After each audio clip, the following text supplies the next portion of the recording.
ഷിരൂരിലെ രക്ഷാദൌത്യം തുടരും. മോശം കാലാവസ്ഥയിലും രക്ഷാദൌത്യം തുടരുമെന്ന് മന്ത്രി പി എ മുഹമ്മദ് റിയാസ് പറഞ്ഞു. തെരച്ചിലിനായി പുതിയ രീതികൾ കൂടി സ്വീകരിക്കും. കൂടുതൽ കാര്യങ്ങൾ ചെയ്യാൻ കാലാവസ്ഥ അനുകൂലമാകണമെന്നും മന്ത്രി വ്യക്തമാക്കി. രക്ഷാദൌത്യം വിലയിരുത്താൻ ചേർന്ന ഉന്നതതല യോഗത്തിന് ശേഷമായിരുന്നു മന്ത്രിയുടെ പ്രതികരണം. എന്ത് പ്രതിസന്ധികളുണ്ടെങ്കിലും ലക്ഷ്യത്തിലേക്ക് എത്തുവാനുള്ള ശ്രമം തുടരണമെന്നുള്ള ഞങ്ങൾ കൂട്ടായി എടുത്തിട്ടുള്ള തീരുമാനം പൊതുവെ യോഗത്തിൽ ചർച്ച ചെയ്യുകയും അത് തീരുമാനമായി മാറുകയാണ് ചെയ്തിട്ടുള്ളത്. സാധ്യമാകുന്ന പുതിയ രീതികളും അവലംബിക്കാനാണ് ഇപ്പോൾ തീരുമാനിച്ചിട്ടുള്ളത്. കാലാവസ്ഥ അനുകൂലമാകുന്ന സാഹചര്യത്തിൽ കൂടുതൽ കാര്യങ്ങൾ ചെയ്യാൻ വേണ്ടി സാധിക്കുമെന്നുള്ളതാണ് ഈ ചർച്ചയിൽ പൊതുവെ ഉയർന്നു വന്നിട്ടുള്ളത്. എന്നാൽ ഈ കാലാവസ്ഥയിൽ തന്നെ ചെയ്യാൻ സാധിക്കുന്ന പല കാര്യങ്ങളുമുണ്ട്. അത് അതേപോലെ തുടരുകയും പുതിയ മെത്തേഡുകൾ അതുപോലെ പുതിയ സംവിധാനങ്ങൾ ആലോചിക്കാനുള്ള ഇടപെടൽ നടത്തുകയും ചെയ്യേണ്ടതുണ്ട് എന്നാണ് പൊതുവെ നിശ്ചയിച്ചിട്ടുള്ളത്. തെരച്ചിൽ നടത്തേണ്ട സ്ഥലം കണ്ടെത്തിയെന്ന് കാർവാർ MLA സതീഷ് കൃഷ്ണ സെയിൽ പറഞ്ഞു. ഐബോർഡ് സംഘം ലോറിയുടെ കൃത്യമായ ചിത്രം നൽകിയിട്ടുണ്ട്. കൂടുതൽ ആഴത്തിൽ പരിശോധിക്കാൻ കഴിയുന്ന മെഷീൻ ബംഗളൂരുവിൽ നിന്ന് എത്തിക്കുമെന്നും കാർവാർ MLA പറഞ്ഞു. In every angle we have finalized that, Baba, that is the particular place wherein we have to search. That search is going on, and apart from that, first initially we have bought from NIA, National Institute of Technology, NIT, and that is a metal detector of 6 feet. Then we have one more detector we have bought from Bangalore also, that is 10 meter. ഇതുവരെ മനുഷ്യ സാന്നിധ്യം കണ്ടെത്താനായിട്ടില്ലെന്ന് Uttara Kannada collector Lakshmi Priya വ്യക്തമാക്കി. The team has to give us the exact locations of the point where the truck is. They have told us informally that it is at around this point, but they'll have to give us the exact coordinates. That is first thing. Second thing, we will wait for the current of water to come down. No, they had tried it out. They could not get any thermal signals. Even yesterday, as you saw, it was raining heavily. They could not conduct any operations in the night. So today morning, they have tried and they have given us a negative. Spot 3 കേന്ദ്രീകരിച്ച് കൂടുതൽ പരിശോധന നടത്തുമെന്ന് Uttara Kannada SPM Narayana 24-നോട് പറഞ്ഞു.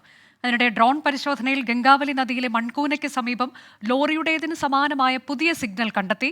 നദിക്കരയിലെ തെരച്ചിലിൽ electric ടവറിന്റെ ഭാഗവും കണ്ടെടുത്തു. ദുരന്തത്തിൽപ്പെട്ട ലോറിയിൽ അർജുൻ ഉണ്ടായിരുന്നില്ല എന്ന സംശയം ബലപ്പെടുകയാണ്. ഷഫീദ് റാവുത്തർ വിശദാംശങ്ങളുമായി.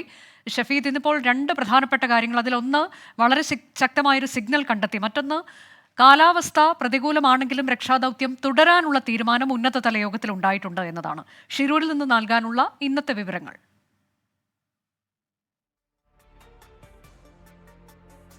അനുജായി 11-ാം ദിവസവും ഈ ദിവസം അവസാന ഭാഗത്തേക്ക് കടക്കുമ്പോൾ നമുക്ക് നിരാശ തന്നെയാണ്. നമ്മുടെ പ്രിയപ്പെട്ട അർജുൻ എന്ത് സംഭവിച്ചു, എവിടെയാണുള്ളത് എന്ന കാര്യത്തിൽ ഇതുവരെയും ഒരു സ്ഥിരീകരിച്ച് വരെ നമുക്ക് പുറത്തു പറയാൻ കഴിയുന്നില്ല, എവിടെ നിന്ന് റിപ്പോർട്ട് ചെയ്യാൻ കഴിയുന്നില്ല എന്നുള്ളതാണ്. അതിൽ ഈ ഏറ്റവും കൂടുതൽ തടസ്സമാകുന്നത്, തെരച്ചിലടക്കം തടസ്സമാകുന്നത് കാലാവസ്ഥ തന്നെയാണ് എന്നുള്ള കാര്യത്തിലും തർക്കമില്ല. കാരണം കഴിഞ്ഞ മണിക്കൂറുകൾ നമ്മൾ കണ്ടതാണ്. പതിവ് പോലെ ഇന്ന് പതിവിൽ നിന്ന് വ്യത്യസ്തമായി ഇന്ന് ഉച്ചയോടുകൂടി തന്നെ ഈ ഷിരൂർ മേഖലയിൽ കനത്ത മഴയും അതേപോലെ തന്നെ ശക്തമായ കാറ്റടക്കമുള്ള കാര്യങ്ങളുണ്ടായി. ഇന്ന് പ്രധാനമായും പരിശോധന നടത്തിയത് 3 കാര്യങ്ങളാണ്. അതിൽ ഒന്നാമത്തെ കാര്യം, ഈ എക്സ്കവേറ്റർ ഉപയോഗിച്ചുകൊണ്ട് ലക്ഷ്മണിന്റെ ചായക്കട ഉണ്ടായിരുന്ന സ്ഥലത്തിന്റെ ഭാഗത്തെ മണ്ണ് നീക്കം ചെയ്യുക. അത് അവസാനമായി ലഭിച്ച ഒരു ദൃക്സാക്ഷിമൊഴി, അതിന്റെ അടക്കം അടിസ്ഥാനത്തിലായിരുന്നു. ആ കടയിൽ മൊത്തം 4 പേരുണ്ടായിരുന്നു. ഇതിൽ 3 പേരെ കണ്ടെത്താൻ കഴിഞ്ഞു. ഇനി ഒരാൾ കൂടിയുണ്ട്. ആ രീതിയിലാണ്, അത് അർജുനാണോ എന്നുള്ള സംശയത്തിന്റെ അടിസ്ഥാനത്തിലാണ് അവിടെ പരിശോധന നടത്തിയത്. ആ പരിശോധനയിൽ ഇപ്പോൾ കാര്യമായ അപ്ഡേഷനുകളൊന്നുമില്ല. ആ എക്സ്കവേറ്റർ ഉപയോഗിച്ചുള്ള പരിശോധന അവസാനിപ്പിച്ചു. രണ്ടാമത്തെ പ്രധാനപ്പെട്ട കാര്യം, അത് ഈ ഡ്രോൺ ഉപയോഗിച്ചുള്ള പരിശോധനയായിരുന്നു. ഡ്രോൺ ഉപയോഗിച്ച പുതിയ ചില സാങ്കേതിക വിദ്യകളുടെ സഹായത്തിന്റെ അടിസ്ഥാനത്തിലാണ് ഇന്ന് ഡ്രോൺ പരിശോധന നടത്തിയത്. ഡ്രോൺ പരിശോധന പ്രധാനമായും 2-3 ലൊക്കേഷൻ കേന്ദ്രീകരിച്ച് നടത്തിയെങ്കിലും വൈകിട്ട് 3 മണിയോടുകൂടി ഈ 4ാമതൊരു ലൊക്കേഷനിൽ ഒരു മെറ്റീരിയൽ കണ്ടന്റ്, അതൊരു ശക്തമായ സിഗ്നലായി ലഭിക്കുന്ന സാഹചര്യമുണ്ടായി. എന്നാൽ ഇപ്പോഴും ഈ ഡ്രോൺ സംഘം വിലയിരുത്തുന്ന കാര്യം 3ാമത്തെ സ്പോട്ടിൽ തന്നെയാണ് ഈ പ്രധാനപ്പെട്ട സിഗ്നലുകൾ ലഭിച്ചത്, പ്രധാനപ്പെട്ട ചില കാര്യങ്ങൾ ഉള്ളത് എന്നുള്ള ഒരു വിലയിരുത്തലാണ് ഡ്രോൺ സംഘമുള്ളത്. അവരുടെ അവസാനഘട്ട ഡീകോഡിംഗ് മെത്തേഡുകൾ അല്ലെങ്കിൽ ഡീകോഡിംഗ് പരിശോധനകൾ നടക്കുകയാണ്. പരിശോധനയ്ക്ക് ശേഷം മാത്രമായിരിക്കും നമുക്ക് അക്കാര്യത്തിൽ അവരുടെ ഒരു മറുപടി ഉണ്ടാവുക, ഒരു സ്ഥിരീകരിച്ച വിവരം ഉണ്ടാവുക. ഏതായാലും അതുമായി ബന്ധപ്പെട്ട ആ പരിശോധനകൾ തുടരുകയാണ്. ആ സംഘം ഇതുവരെയും മടങ്ങിയിട്ടില്ല. അവർ ഇപ്പോഴും ഡ്രോൺ സ്റ്റേഷനിൽ തുടരുന്നു എന്നുള്ളതാണ് നമുക്ക് അറിയാൻ കഴിഞ്ഞ വിവരം. മൂന്നാമത്തേത് നേവി സംഘത്തിന്റെ പരിശോധനയായിരുന്നു. നേവി സംഘത്തിന് ഇന്നും ഏതെങ്കിലും തരത്തിൽ ഈ വെള്ളത്തിലേക്ക് ഇറങ്ങിയുള്ള ഒരു പരിശോധന, നദിയിലേക്ക് കാര്യമായി ഇറങ്ങിയുള്ള പരിശോധന അത് നടത്താൻ കഴിഞ്ഞിട്ടില്ല. ഡൈവിങ് ചെയ്യാൻ കഴിഞ്ഞിട്ടില്ല. അത്രമാത്രം അടിയൊഴുക്കായിരുന്നു, അത്രമാത്രം പ്രശ്നമായിരുന്നു, അല്ലെങ്കിൽ കുത്തിയൊഴുകുകയായിരുന്നു ഗംഗാവലി നദി എന്നുള്ളതും നമ്മൾ ഇന്നത്തെ ദൃശ്യങ്ങളിലൊക്കെ കണ്ടതാണ്. 7 നോട്ടിന് മുകളിലായിരുന്നു ഇന്നത്തെ അണ്ടർ കറൻസ്, അടിയൊഴുക്ക് എന്ന് പറയുന്നത്.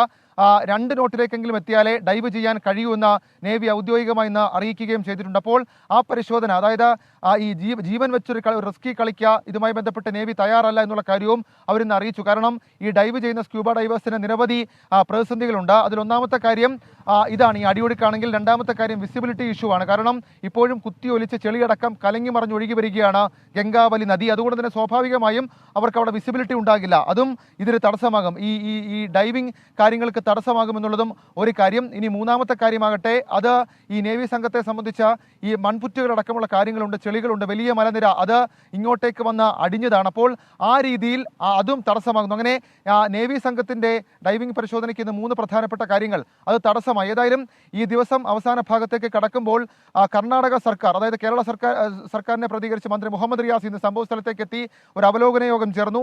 ഇതുവരെയുള്ള രക്ഷാദൗത്യം, തിരച്ചിൽ നടപടി, അത് സംബന്ധിച്ചുള്ള വിവരങ്ങൾ ഇതുമായി ഈ കാർവാർ ജില്ലാ ഭരണകൂടം അത് സംസ്ഥാന സർക്കാരിനെ അറിയിച്ചിട്ടുണ്ട്, മന്ത്രി മുഹമ്മദ് റിയാസിനെ അറിയിച്ചിട്ടുണ്ട്. ഇനി ഇതുമായി ബന്ധപ്പെട്ട് അദ്ദേഹം അവസാനിപ്പിച്ചത്, അല്ലെങ്കിൽ കാർവാർ MLA-യും കാർവാർ SP-യും കളക്ടർ അടക്കമുള്ള ആളുകൾ അവസാനിപ്പിച്ച ഒരു കാര്യം, ഈ മൂന്നാമത്തെ പോയിന്റ് കേന്ദ്രീകരിച്ചുകൊണ്ട് ചില പരിശോധനകൾ നടക്കുന്നുണ്ട്. അവിടെ നിന്ന് ഇച്ചിരി സ്ട്രോങ് സിഗ്നലുകൾ ലഭിച്ചിട്ടുണ്ട്. അപ്പോൾ ആ രീതിയിലുള്ള ഒരു പ്രതീക്ഷ അത് അവർക്കുണ്ട്. ഏതായാലും അവസാനഘട്ട വിവരം ഇതുവരെയും ഡ്രോൺ ടീം നൽകിയിട്ടില്ല. ആ വിവരം കൂടി നൽകിയ ശേഷം നമ്മൾ നേരത്തെ സൂചിപ്പിച്ചതുപോലെ തന്നെ, നമ്മൾ നേരത്തെ പറഞ്ഞതുപോലെ തന്നെ ഒരു പുതിയ ആധുനിക സംവിധാനം കൂടി ഇതുമായി ബന്ധപ്പെട്ട്